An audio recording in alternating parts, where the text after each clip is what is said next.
This controller costs as much as an Xbox. This is the HexGaming Phantom, and yes, you heard me right. This is a $280 controller, which is pretty much the price of an Xbox Series S, right? Now, yeah, you can get it on Amazon for like $250 for the exact same thing, but their website lists $280, so there you go. But Andy, how can a controller cost this much? Well, this isn't just any controller. This is an actual like eSports controller, right? So this thing is absolutely modded to F, right? to make it as good as possible for eSports users. And we've got the crazy like transparent one, but it comes in loads of different colors. And I've been sat on this for months, like probably like 3 or 4 months, and I've sank hundreds of hours of use into this because I wanted to do it justice. Like, is this worth you spending nearly $300? Is it worth you spending that much money on a controller? Today's super awesome video sponsor is PlayVital. If you're tired of your Switch looking like it's been through the wars, or maybe your controller is slipping and sliding like a sweaty mess, then PlayVital's got you covered. They've got all the gear to keep your handheld consoles and controllers looking fresh and playing their best. From protective cases that can survive my rage quits, to grips that give you that extra style and save your controller from Andy's Dorito fingers. For more information, check out these awesome cases and more on the link below. So what this effectively is an actual PS5 controller that HexGaming have completely disassembled and then modded like mad to get it to this stage. So this is an official Sony PS5 controller Dual Sense motherboard, like inside the controller, right? Which HexGaming have taken and just gone mad with. And yes, you'll be thinking, well, I could just do this myself. Yeah, of course you could, you know, to an extent.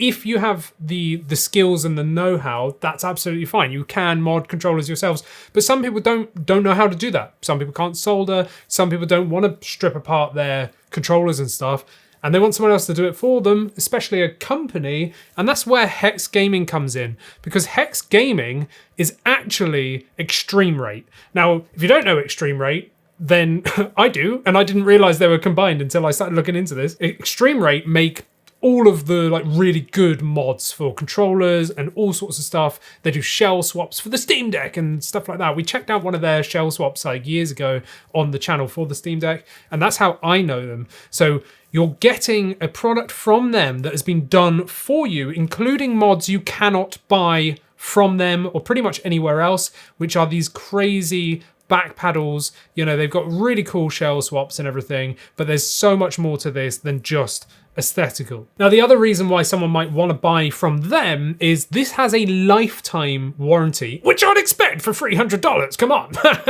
But it's got a lifetime warranty against like manufacturer's parts and drift, which this won't have because it does have Hall effect sticks, which you can actually adjust with their DriftX technology.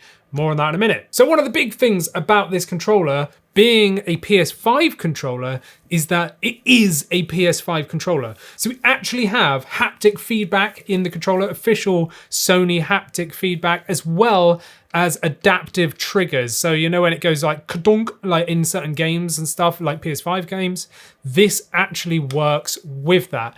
But of course, because they've modded it, we've now got, it's kind of hard to see on this one, right? Because it's transparent. There's switches here, which actually adds a micro switch hair trigger. So if you don't want a normal traditional analog adaptive trigger, right, from PS5, you now have an instant hair trigger there with an actual micro switch click. So it makes the click, ready?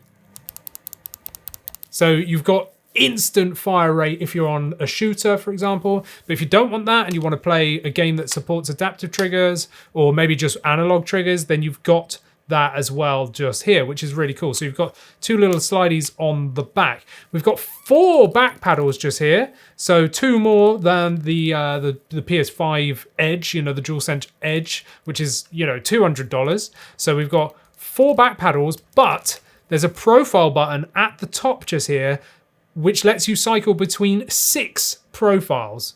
So you can have 6 ×4 button remaps, and you just double click the button on the back and it will swap over to the next profile, and then you can have another 4 set assigned and just cycle through those 6 different profiles just with a couple of taps of this button. Now, yes, there's back paddles, but no, you will not see turbo or macro of any kind here, because this is an eSports controller and all that stuff is banned in competitive gaming. So we won't find any of that. This is very much basic, but it does it extremely well. Extremely well.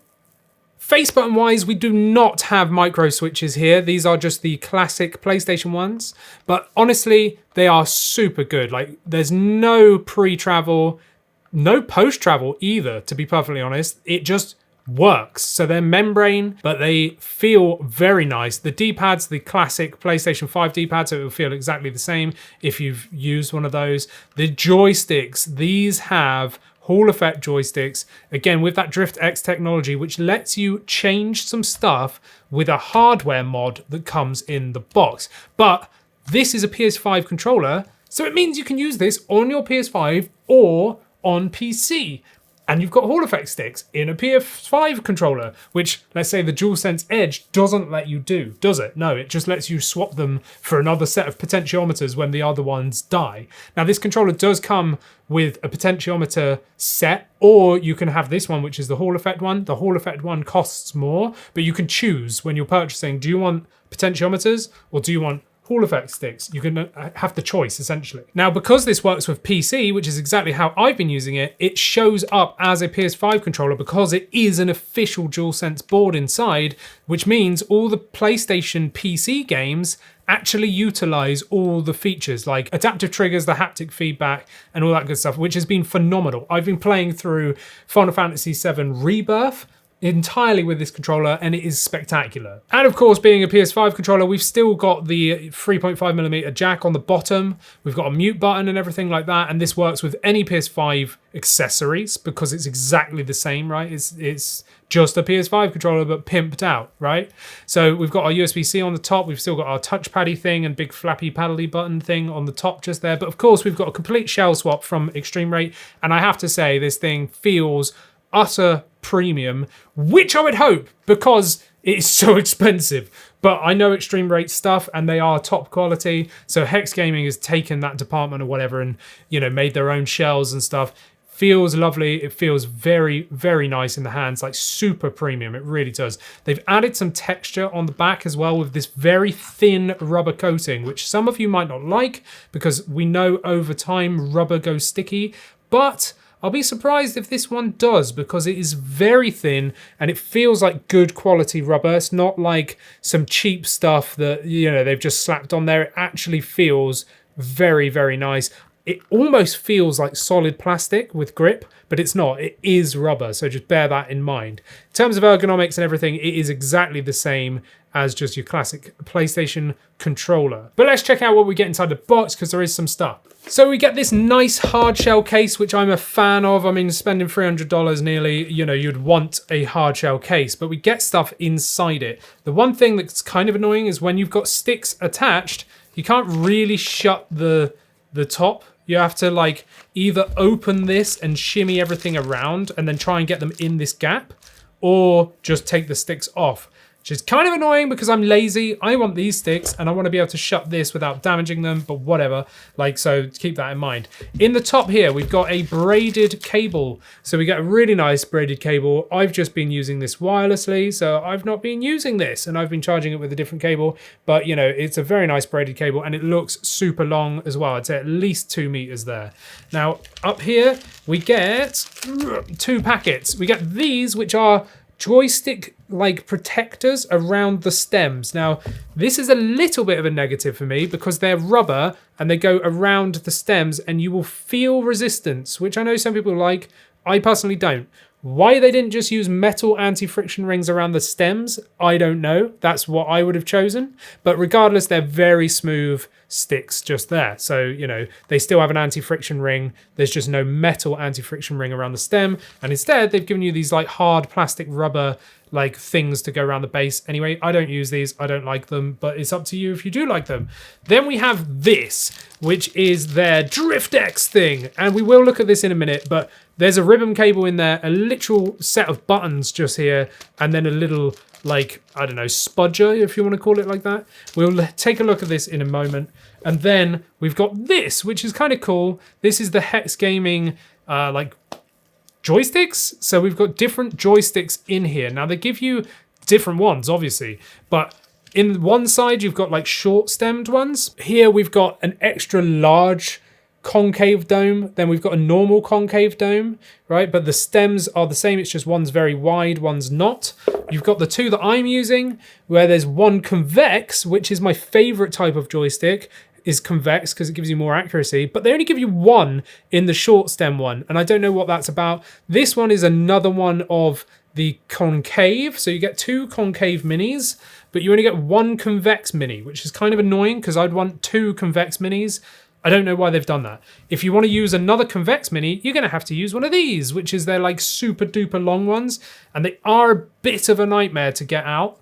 So give me a second. So once you wrestle them out of that casing, you get two extra sort of long concave ones and then two extra long convex ones. And again, I'd much rather see one of the like smaller convex ones added so that there was two. I don't know why they've offset that. It kind of bugs me, but whatever. At least you've got choice. And they come in this handy little box so that you can carry them around. But again, like I said, if you're putting the controller in the case, you're going to have to take these sticks off and put them in here. And it's kind of a faff to get them out. I wish it was a little bit easier when you're paying so much money. Like, I don't want to be there like trying to flick these out and then, you know, thinking, oh, which one's the short one? Which one's the long one? I mean, it's kind of obvious because one side's deeper than the other, but you know what I mean? If you're in a rush, you just want to grab your favorite sticks and go. Now, this is one thing that's kind of annoying me out of the packaging. When it's a $280 controller, they put a sticker on that big bumpery thing on the front and it marks it. I'm a little bit OCD, you know, I like keeping stuff super clean, and I don't even know if it will show on camera. That's showing it there. Do you see that big wide like thing there? That is one of these stickers just here, which was stuck over that, just saying this has Hall effect. Yeah, cool. Like, why have you marked my $300 controller? Like, that bugs me. Like, I'm sorry, but it does. If I'm paying, like, as much as a Series S Xbox for a controller, I don't want to have freaking, like, glue marks on it. And it doesn't come off either. That's it. I've wiped this. I've used alcohol wipes. I've tried everything. And nope. Like, that is on there. Scratch it with your nail, whatever. It just marks the plastic and not that. So that actually bugs me if I'm spending this much money. So because I'm a PC gamer, I've just been using this on PC. I don't have a PS5. I play all my PlayStation games now on PC, essentially, you know, hooked up to my TV via an eGPU with my Ally X here. So this has been fantastic to use on the big screen. Wicked. So I've got this Bluetoothed to my Ally. Doesn't come with a dongle or anything like that. It's either wired or Bluetooth, right? So now that I've set it up to be Bluetooth into the, you know, onto Windows, it's now connected like so. So you still have the actual PlayStation like lights and stuff, but you've got this one just here to indicate profile. So you know I was saying about these 4 back paddles, you can have 6 like times 4, so 6 different profiles with each 4 remapped. You just double click that, so 1, 2, and it will change color. 1, 2, change color, 1, 2, and again, and it just goes round until there's an off one, and then it goes back like so. Assigning the back paddles is super easy. All you have to do is press and hold that button for 3 seconds. It will start flashing. You can press that back paddle and whatever, that back paddle and whatever, and go round and then press and hold that, and it will remember all of them. But again, like I said, there's no macro here or turbo or anything like that. It's just a true button reassigned to the back whilst keeping that original button still activated, right? Which is perfect. So that's what I've always called true button swap, and it works fantastically. I'm not going to do it now because I've already set this up and I don't want to mess with my bindings, but you can reassign anything, right? So I've got like L3 on one, I've got like a triangle on the other, I've got maybe a square on one of them. You can have 6 reassigned sort of settings there. It's really cool. Now, one concern I had with this being like $300, and from someone like me that only wants to use this on PC, like I know that one of our channel members, Temperius, he absolutely loves PlayStation layouts. Now, there's not enough PlayStation layout controllers on PC, and so he just defaults to a PlayStation controller, but he wants a better experience. He wants Hall effect, he wants like back paddles maybe, you know, and stuff like that. And there's not really many options, but this could be that option. Obviously, it's very expensive. I wouldn't just recommend this to non-esports gamers, but you know, if you're that desperate to have a PlayStation style controller and you want a really good experience, maybe this could be for you, right? But my major concern here was it's only Bluetooth. So surely the polling rate's only going to be like 250 milliseconds. I went through Reddit. I went through their website. The website says nothing about polling rate. Reddit says 250 milliseconds. So everyone's like, no, it's got to be 250. Well, it's not. It's much more than that. So we're going to test that now with this bit of software which tests polling rate, right? So I've set it up, ready to test it, and I'm just going to move that left stick a load of times until it says done, right? And now it says the polling rate maximum is 1,000 hertz. Polling rate average 720, and stability is 72.1%. That's insane. So this does actually have 1,000 hertz over Bluetooth. Like, okay. Now I've tested this with the other stick as well, and I've tested this bit of software about 10 times just to make sure, and it always says max polling rate 1,000 hertz, which is wicked. So that straight away jumps it up in my book, because I was fully expecting this to only have 250 hertz polling rate, and I was just going to be like, this is not good unless you're on PlayStation, right? Because that's how it would be intended to be used. I thought it was just going to default to 250 millisecond polling rate, but no. So this has actually got a very quick response rate, essentially. So polling rate is like how many packets is sent per second, right? The faster or the higher the number, the more information is getting sent over a shorter period of time, which means when you press the button, then that input is being sent faster when the polling rate is higher, right? That's kind of a way to look at it. If you know far more technicalities about polling rate, like let everyone know down in the comments, but that's like a basic sum up, right? So this is good. Having 1,000 hertz, most people want 1,000 hertz polling rate on the controller. Many only offer it when they're wired, but you know, this being a wireless controller is wicked to see that we get 1,000 hertz polling rate, like just straight out of the box on Bluetooth mode to PC for people like me that just want to use this on PC. And of course comes the Hall effect joysticks, right? Now, I really appreciate what HexGaming Extreme Rate have done here, because what they've done is they've not just put Hall effect sticks in and that's it, right? Because this has no software. This doesn't have any software. It's done like in hardware on the controller via like the button, swapping it over to the triggers and stuff, you know, with the switches.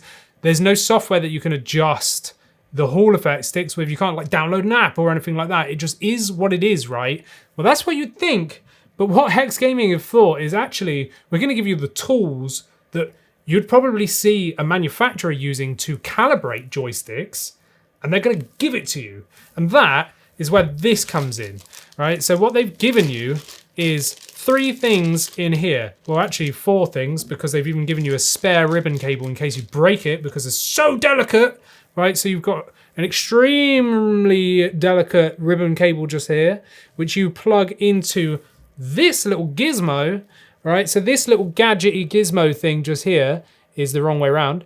But you've got 2 buttons for the left side, 2 buttons for the right side. So left joystick, right joystick, and somewhere on here is just there on the back, is where you would slide in that ribbon cable. And then you get this like little guitar picky spudger, pop it in underneath, right? And then I've actually found it easy just flicking it up with my nail, but whatever. Like you pop it in and flick it up, and then that reveals the input at the top there, just under there, where you would put the ribbon cable into.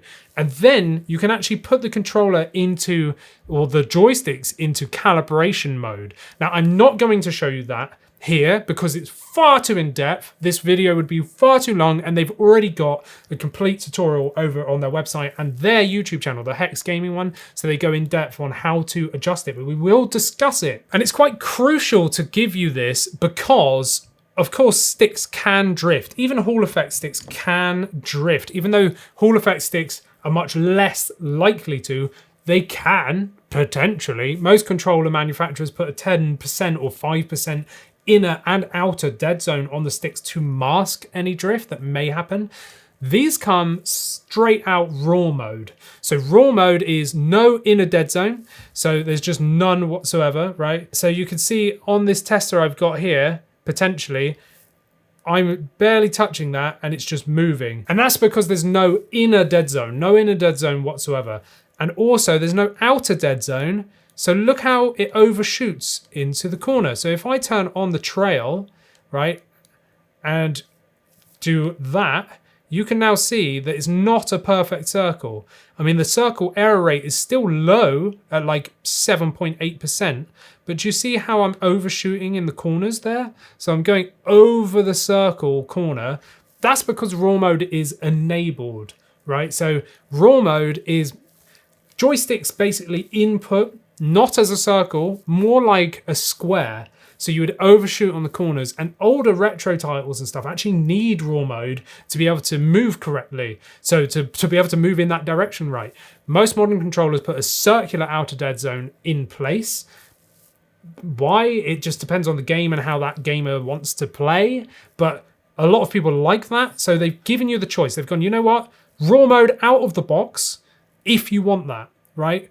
But here's this, which not only lets you create an outer dead zone, so this helps you calibrate a perfect circle if you want that on the outside, but if you do find that your controller's like causing a character to start moving off because the center is not centered anymore, right? So when you let go, it's no longer centered, it's still like thinking you'll go in a direction. This lets you go, hang on, nope, center is back in the center, and you can actually manually reconfigure it. Now, out of the box, mine was configured for the center, but the outers were not. So I think out of the factory, they make sure to center the center point, but then they leave it in raw mode if you want that, right? So that is really handy.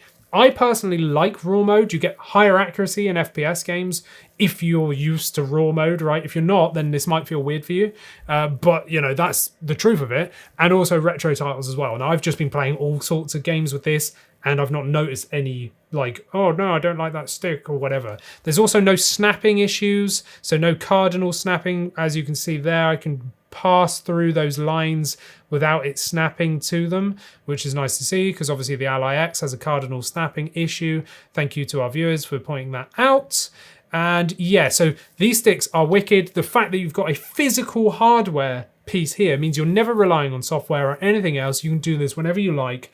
And again, they've got a tutorial on how to do all that over on the website. Now, back paddles, I've always said, why do companies not put micro switches in the back paddles? Most companies leave back paddles as an afterthought, and they're always mushy, inconsistent, and horrible. Extreme Rate have gone, no, we're going to make a brand new custom setup, like so that it works. And the only way you can get this is by buying one of these Phantom controllers. You can't buy the mods to make it identical to this. You can do other back paddle mods, but not like this. And these are fantastic. They actuate immediately. Like there's no pre, no post travel. Yes, they're clicky because they're switches, like a mouse switch, right? So micro switches in there, which means extremely fast, right? Response rate, you know, the actuation point is extremely fast and they feel amazing. The only thing I would say is if you're not used to back paddles, let's say AJ, he does not like back paddles. He's not used to them. And if I gave him this, the way that you hold the controller naturally, your fingers fall on the bottom ones and the top ones, and you will press them. The most minute bit of pressure will actuate these, like almost to the point where, look, I can bounce the controller on my fingers and it's just pressing all of them. They are so sensitive. Now, this is perfect for eSports because you want that. You want immediate actuation. But for like casual gamers that aren't used to back paddles, especially ones that these protrude so much, you're not going to like this. Like, I'm just saying it. For me, I'm so used to back paddles. I love it. But I've been finding that I adjust my grip slightly so that I put more pressure like on my fingers down here to take the pressure off of these so that I can just keep really gently resting on them to press them. So that's one little minor gripe just there. But honestly, I could go on for ages talking about this controller. I've been using it for so long because I wanted to do it justice. It's the most expensive controller we've looked at, really. And I didn't want to just like half-ass it, you know? Like normally I would spend about a week using a controller, sometimes more. This one has been literal months and I love it. I love it. If money was no object, I would recommend this to everybody that wants an asymmetrical joystick layout, that wants PS5, like official PS5 controller features, and any PC gamer that wants to play Sony games, absolutely, because that's what I've been doing with this. I've been playing through the PlayStation PC stuff with this. Anything else I just use like an Xbox controller or whatever, and HexGaming do Xbox controllers, and I'm going to see if they would like to send us one to review one of those, just to see how that holds up as well. But this has been my go-to controller. I've been reaching for this more than any controller, and in my like downtime, if you will, this is the only controller that I've been using and wanted to use. I freaking love this thing. I love the back paddles. I love the fact it's got adaptive triggers, the actual haptic feedback. It's got a micro switch hair trigger on the thing, just with a switch on the back just there. I just love everything about it. Like I can't really say anything negative other than the fact that those back paddles are very, very sensitive. Why did you stain the front of it with a frickin' sticker? And also, of course, you know, this is a very, very expensive controller. So this is not aimed at everybody. I don't recommend everyone to buy this. If you have money and you don't mind spending that money and you want a really top-end controller, like suitably modded out without having to do anything with a lifetime warranty, definitely check this out. Like, absolutely. Oh, and this isn't sponsored, by the way. They sent us the controller to check out, but they are not seeing any of this. I've just been using it. They've actually been asking me like, when's the video? When's the video? And they kind of been getting a little bit annoyed. I'm sorry, HexGaming, but I wanted to really give this its due and, you know, spend more time testing this. Anyway, that's enough rambling. What do you think of the HexGaming Phantom? I think it's the best PlayStation controller you can possibly get. This works on PlayStation as well, of course, right? This is far better than a Dual Sense Edge. Miles better than a Dual Sense Edge. So yeah, there we go. Anyway, let me know your thoughts down in the comments. Whilst you're down there, subscribe, like this video, become a member, and you can see these videos early, and you get to talk to me and AJ on our private Discord. And talking of AJ, stick around for his videos on this channel, which are the news channels weekly, and our podcast, which is also found on this channel. I'll see you in the next one. Thanks for watching.